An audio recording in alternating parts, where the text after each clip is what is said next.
Books don't just tell stories. Sometimes they expose truths we wish weren't real. Beneath carefully crafted prose and case studies lie windows into obsession, manipulation, violence, and desire, into the darkest corners of the human psyche. These aren't just books, they are blueprints of the mind, maps to madness.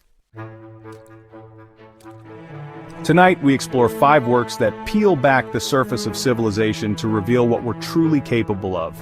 This is the dark side of human nature, through the eyes of 5 unforgettable books. Ordinary Men by Christopher R. Browning. They weren't monsters, they were husbands, fathers, and executioners. This book doesn't begin in the darkness, it begins in broad daylight.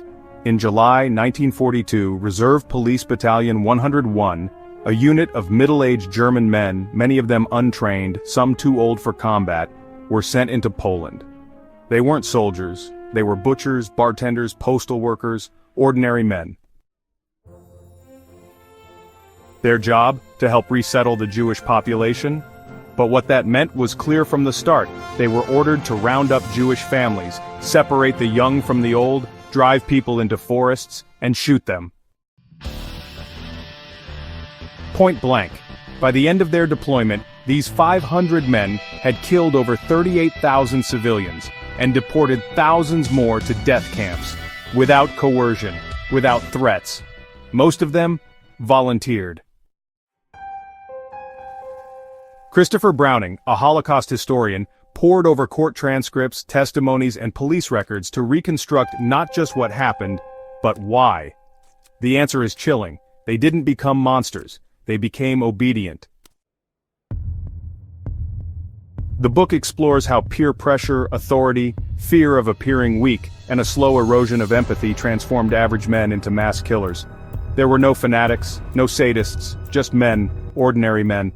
And that's the darkest part of all. The Lucifer Effect by Philip Zimbardo. How good people turn evil. In 1971, Dr. Philip Zimbardo ran what would become one of the most infamous psychological experiments in history. He divided 24 male college students into 2 roles, guards and prisoners. It was just a simulation. A psychological study, but within days, it became a nightmare. Guards began abusing prisoners, mentally, emotionally, eventually, physically. Prisoners broke down, some wept, others revolted. The guards, all regular students, became cruel, authoritarian. One described feeling drunk with power. Zimbardo, who was both researcher and prison superintendent, allowed it to go on for 6 days before shutting it down.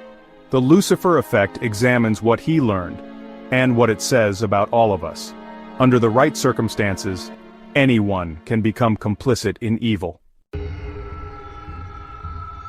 Authority, anonymity, peer influence, lack of accountability. The ingredients for horror are alarmingly common. Zimbardo argues that the line between good and evil isn't etched in stone, it's drawn in shifting sand, and we all stand near it. Lord of the Flies by William Golding. What happens when there are no rules? At first glance, it's a novel about boys stranded on an island. But Lord of the Flies isn't just fiction, it's prophecy. Published in 1954, William Golding's book imagines a group of schoolboys isolated after a plane crash, with no adults, no rules, no boundaries. What follows is terrifying, a descent into chaos, into tribalism, into bloodshed. Friendship turns to fear, games turn into hunting, and the line between human and animal disappears. Golding, once a schoolteacher and a Royal Navy officer in 1-2, had seen what people were capable of. His message was simple. The beast is not something you can hunt and kill, it's inside all of us. Psychologists and sociologists have since studied real-life parallels, from isolated tribes to modern riots, and over again one truth repeats: Civilization is a costume, and it doesn't take much to rip it off. In Cold Blood by Truman Capote. Murder is literature, evil is intimacy.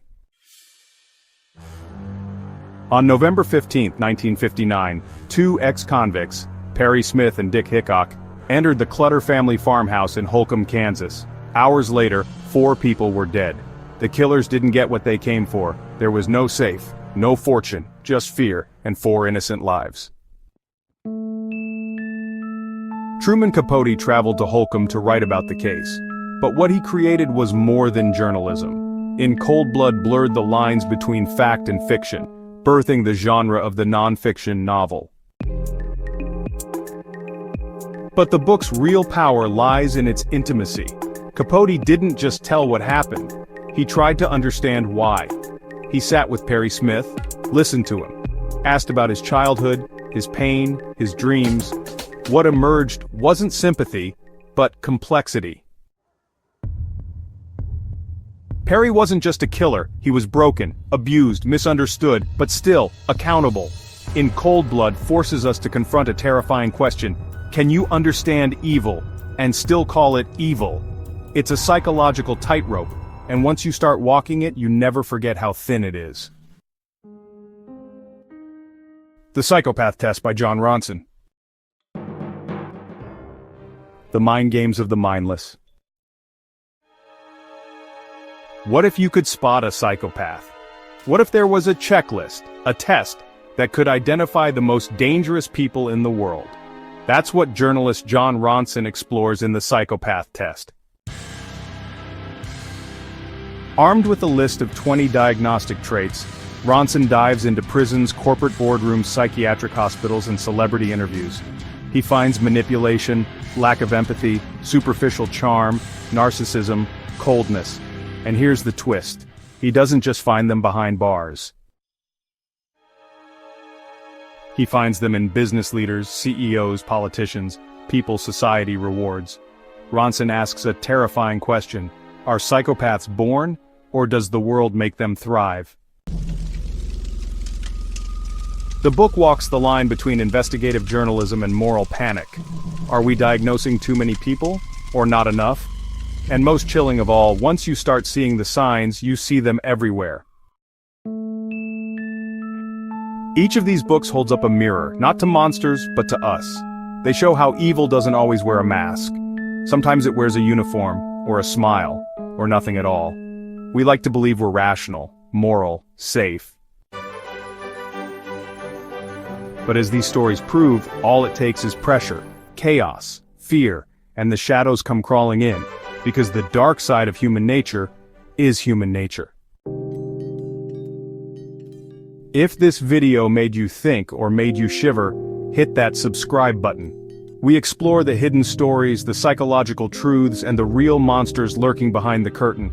Like, comment, share it with someone who thinks they know what people are really like, because the only way to understand darkness is to face it.